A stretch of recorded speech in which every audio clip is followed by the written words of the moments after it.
Hi guys, today I'm going to be showing you how to make this super cute card. We are going to be doing some inking and stamping, but don't panic, it's pretty easy. We ink and stamp this image right here, and we do a gradient effect with different colors right along here.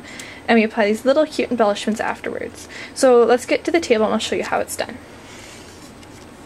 So I'm going to start off with a standard A2 size piece of paper, or card base. I just pre-cut this myself and I made a matching envelope in the exact same color. That's what I like to do. And you'll make sure that this is going to be a top folding card, so make sure that that is facing the right way.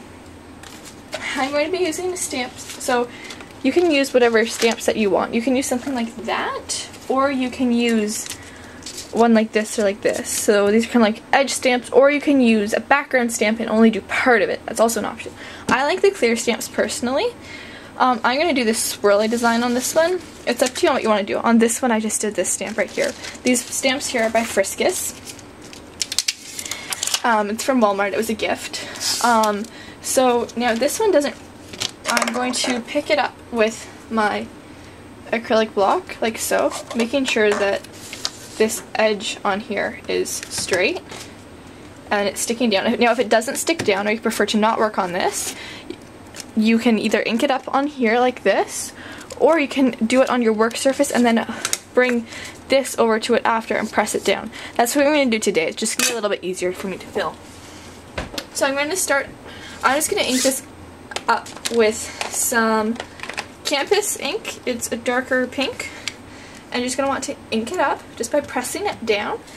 And you want to make sure it looks like it's covered. You don't want it to be overly covered, so that it's like gushing everywhere and it's like falling off and all that. You just want to make sure it's nice and filled. Now you want to make sure, I'm doing this on the left hand side of my card. I always do my first step on the left hand side of my card, personal preference.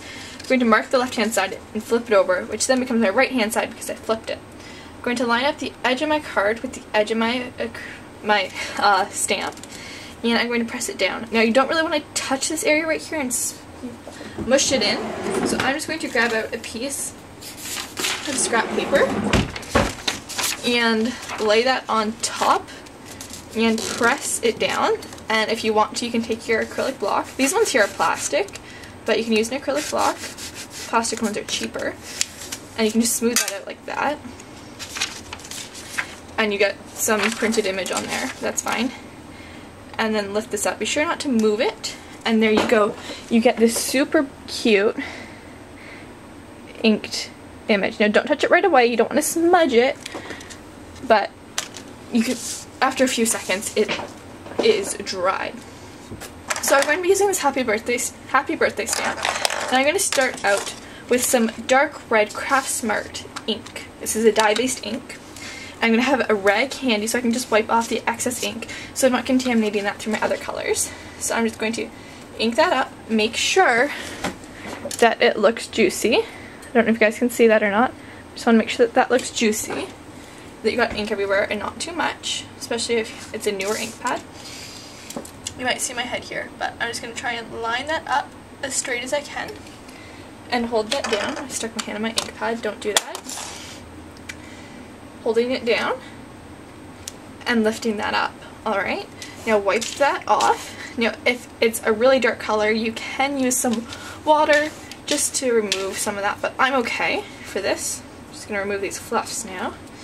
And I'm going to go down to this red Forever in Time Paper Craft Collection stamp ink pad. And inking. Now I can't really see if this is inked up because it's the exact same color. This is a red rubber wood mounted stamp that I'm using. And lining up and pressing down. Now I'm lining up the edge of my wood just to make sure that it's all centered and all straight. It's not the perfect impression, but it's close enough. Wiping that off again. And then I'm going to go for my dark pink. This is a Campus Pigment ink pad. Lid's not on all the way. There we go. Lid on. And inking. Still have a fluff on there.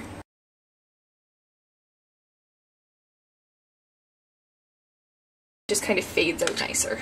I don't ink it up a whole lot the last time just so that it fades really nicely. Bring this up so that you guys can see. And you can just see how nicely that fades. You can barely see the bottom one on camera, I think. Now, you see that up here I got a little heavy right there and a little heavy right there. But that's what you learn as you do more of it. So now you're just going to grab, I have these little flower embellishments from Michaels. And you trust these little guys because I don't know how you're supposed to add on any other adhesive. And probably not supposed to add it on any other adhesive. You can just stick those down on there. Peel off those little backings and stick those down. And there you go. That is a super cute, super easy stamping card. So you can do it like this, and just to show you how many different things you can get out of one card, there's 2 different ones using the exact same supply, pretty much the exact same supplies, exact same colors. Cardstock's a little bit of a different color, but they look super amazing and have fun doing it. Thanks for watching. Be sure to subscribe, and I'll see you next time.